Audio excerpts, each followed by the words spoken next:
Kunin mo yung ano sa Senado yung napirmahan. Pula sa puti! Pula sa puti! Hindi kami bumoboto, wala kaming alam. Kaya nga. Ayun nga ang nagsasalita ng maanghang yung hindi pa nagboto. Ano pong nagawa ni Marcos?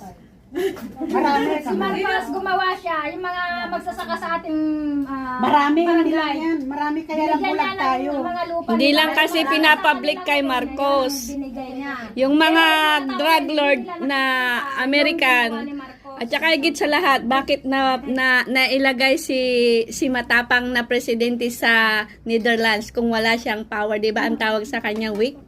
Oh, weak, 'di ba? Bangag. Oh, pero yung bangag na 'yon ang nag-iisang nakapatahimik kay President Sir Duterte. But kaya nga may batas. Kasi ang batas Si Trillanes sa si Dilima. Ano ba yan? kahit si Trillanes.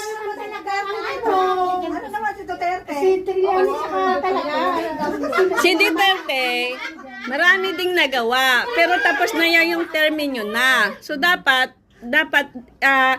inalalayan na lang niya. Wala si Marcos, wala si Duterte, si Trillanes.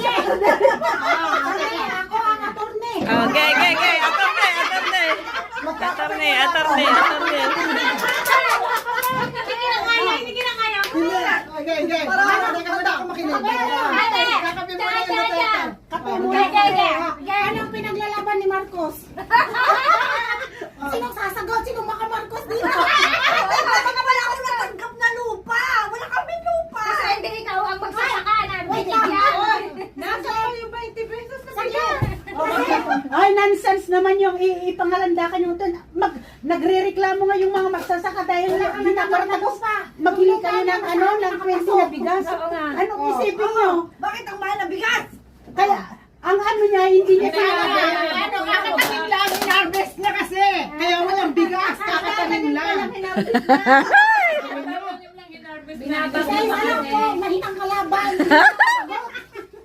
Paano kasi? Ang isipin nyo, maghanap kayo ng 20 na bigas. Eh, sinong kawawa pag bilhin mo ng Kayo nga, kung panida may ng magsasaka ng Kung 10 may na mura, di ba? At bibili ng 20 pesos yung mga bigas ninyo at ibebenta ko rin. Sige, ibinta nyo sa akin yung palay nyo, $5 ka.